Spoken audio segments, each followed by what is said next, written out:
Tenerife Airport Disaster, a holiday from hell. The Canary Islands, an all-year refuge for all those yearning for the sun. For a long time, the archipelago in the Atlantic Ocean has been attracting tourists from all over the world. It is a place to be now, as it was back in the 70s. However, back then, the islands became known worldwide for the worst disaster in aviation history. Curiously, the deadliest aircraft crash occurred while aircraft were on the ground. The location of the disaster was the Los Rodeos Airport on the island of Tenerife. Aircraft engaged were two Boeing 747 airliners belonging to the Dutch KLM company and the Pan Am of the United States. They crashed into each other on the airport runway on March 27, 1977. The scale of the disaster was enormous. Only 61 out of 644 people on both planes survived. The disaster shocked the world. It was not only the number of casualties that was disturbing, but also the fact that two aircraft collided on the runway. Such incidents were unthinkable even for low-level airports such as at Tenerife. When the dust settled, a question arose. How on earth could two planes collide on the runway without plane crews or the air traffic controller being aware of what was going on? Two airliners weren't even supposed to be at the Tenerife airport that day, so it was another incident that actually led to the Tenerife disaster. Even though they belong to the African continent, the Canary Islands have been part of the Spanish kingdom since the Spaniards conquered the archipelago in the early 15th century. The collapse of the Spanish colonial empire didn't affect the status of these small islands. In the late 1960s, a pro-independence armed movement disputed the Spanish authority over the islands. The MAIAC, Movement for the Independence and Self-Determination of the Canaries Archipelago, based in Algeria, led an aggressive campaign to win independence for the Canaries. On Sunday, March 27, 1977, MAIAC fighters set up an explosive device on the Gran Canaria Airport at Las Palmas. The bomb exploded at 13:15, injuring 8 people. The local police immediately raised the alarm. A couple of minutes later, a person representing himself as a MAIAC fighter reported they planted another bomb. The airport had to be closed. What followed was a complete breakdown of the air traffic above the Canaries. Gran Canaria Airport was the main airport for all the airliners transporting tourists from all over the world to the archipelago. However, there was no way an aircraft would be allowed to land with a bomb on site. So instead, they were all diverted to Los Rodeos Airport on the nearby island of Tenerife. Los Rodeos Airport was a much smaller airport than Gran Canaria, but was the nearest one and, therefore, the best solution to divert all airliners arriving to the Canaries. On March 27, 1977, dozens of planes landed on Los Rodeos, including 5 large airliners. Among them were 2 Boeing 747 planes, KLM Flight 4805 arriving from Amsterdam, and Pan Am Flight 1736 coming from Los Angeles via New York. Los Rodeos was by far an inadequate airport for these planes, but there were no better options in given circumstances. The Tenerife Airport had a small apron area, inadequate to park all the diverted aircraft, so almost all of them had to park on the taxiway instead.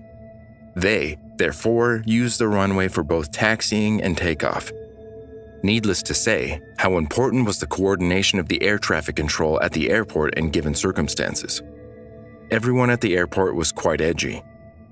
Controllers in the tower, cockpit crews, and, above all, passengers who were eager to get to their destinations.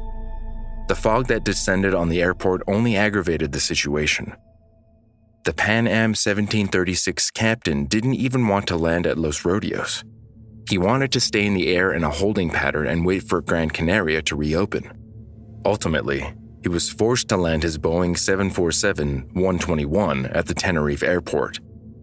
With his crew on duty for 13 hours, Captain Victor Grubbs was anxious to get out of Los Rodeos as soon as possible.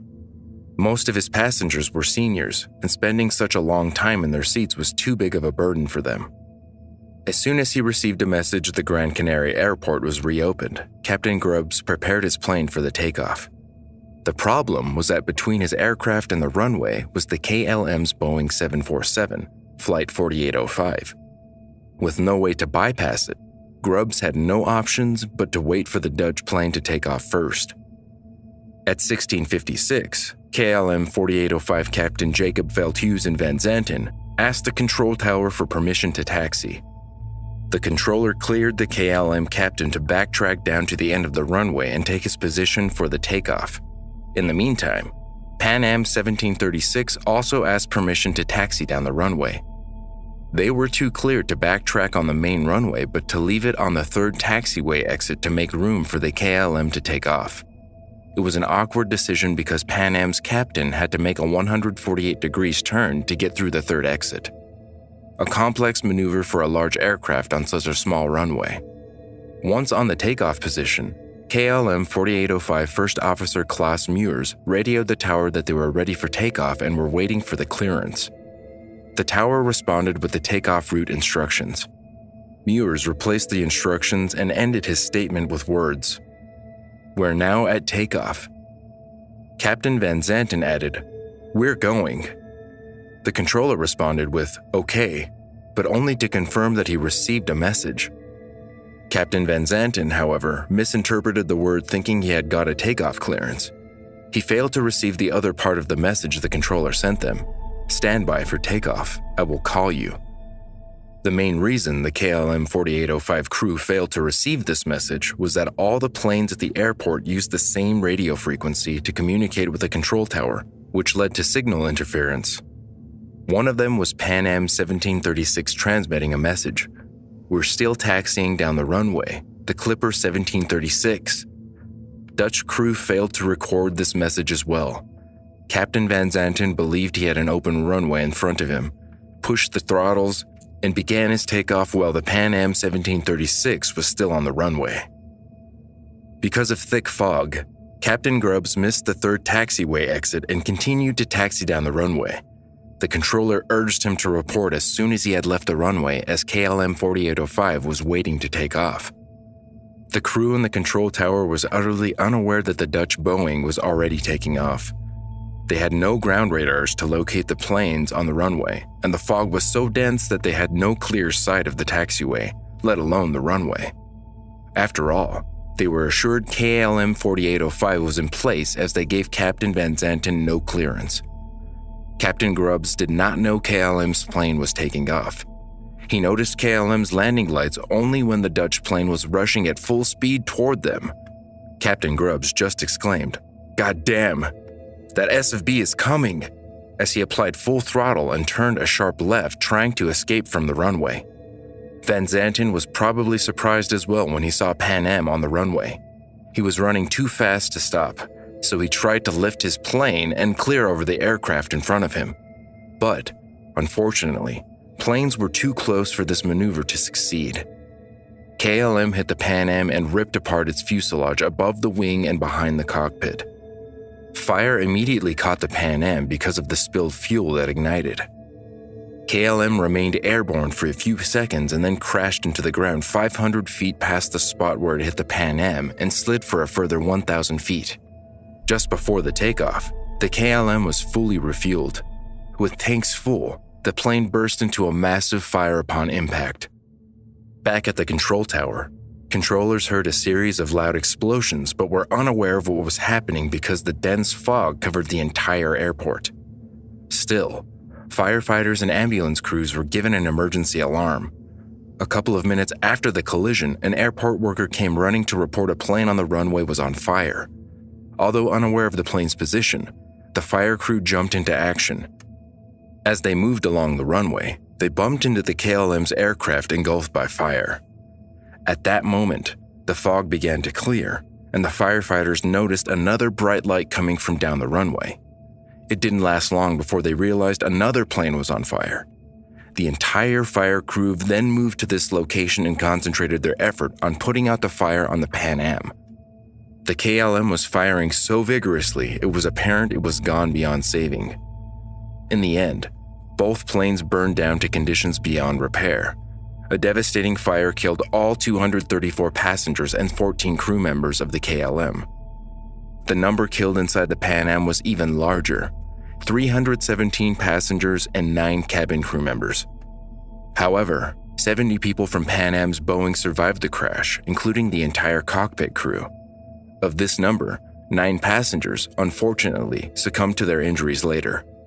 The total number of 583 killed in the collision made the Tenerife Airport disaster the worst in aviation history. The scale of the disaster asked for thorough research. A commission of 70 investigators from Spain, the United States, and the Netherlands, including KLA and Pan Am, was gathered. After reviewing the recordings, the commission set up 3 key questions to determine the reasons for the disaster. First, why did Captain Van Zanten begin to take off without the control tower's clearance? Second, why did the control tower instruct Captain Grubbs to exit the runway via the 3rd exit instead of the 4th exit, which was more suitable? And why did Grubbs fail to comply with these instructions? Finally, why did the KLM crew neglect Pan Am's message that it still didn't clear the runway? Captain Van Zanten was the face of the KLM brand, their most experienced pilot and chief flight instructor, with 11,700 flight hours, of which 1,545 hours on Boeing 747. Investigators found it hard to believe how an experienced pilot like him could have made such a mistake. Instead, they concluded that the miscommunication with the control tower led the captain to make a wrong decision. He misunderstood the airway clearance he was given as a takeoff clearance. When the KLM crew received the controller's partial response, "Okay," to their message, "We're now at takeoff," Van Zanten opened the throttles and started to take off. In effect, the tower never gave him a loud and clear takeoff clearance. However, if Captain Grubbs had vacated the runway through the 3rd exit as instructed, he would have surely avoided the collision. There are 2 opinions about why he failed to do so. Either he found the 3rd exit unsuitable considering he had to make a sharp turn twice to reach the takeoff position, or he simply failed to notice the exit in conditions of dense fog. Even so, Captain Grubbs messaged the tower he was still taxiing on the runway, and the KLM crew failed to take that into account when they began to take off. KLM's flight engineer, however, asked Van Zanten, "Is he not clear that Pan-American?" Captain simply replied, "Oh yes." It seemed that Van Zanten's reputation and experience in the company were simply too big to be questioned. After all, they probably never even heard Pan Am's messages due to signal interference. In the light of these answers, they blamed Captain Van Zanten for neglecting a number of factors that eventually led to a disaster. The Dutch company tried to play down the Spanish report by claiming there were other factors that caused the collision. They said unfavorable weather conditions, the use of non-standard terminology, the controller's decision to allow 2 planes on the runway at the same time, Captain Grubbs' failure to exit the runway on time, and others too led to disaster. Still, KLM had to accept the responsibility for the collision and pay large compensations to victims' families.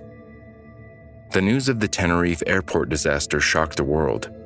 However, it wasn't only the number of casualties that was terrifying, but also the fact that the disaster could have been avoided if there had been slightly better communication between the control tower and the cockpit crew. The disaster had also disturbed the entire international airline community. Tragedies such as the one at the Tenerife Airport had to be avoided at all costs. The first step the authorities made was the introduction of standardized phrases in air traffic communication. For example, expression takeoff was to be used only when the actual takeoff clearance was given or canceled. That is, cleared for takeoff or cancel takeoff clearance. They also established English as a common language in air traffic communication. Changes were brought to cockpit procedures, diminishing the pilot's authority. First officers and flight engineers were given the right and were encouraged to question pilots' decisions if they found them questionable. From then on, all the decisions pilots had to make were in agreement with other crew members. Mistakes caused by a human factor were something that everyone had to pay attention to. One word overheard was enough to cause the loss of hundreds of innocent lives. I hope you found this video interesting. If you did, please like and subscribe. See you next time.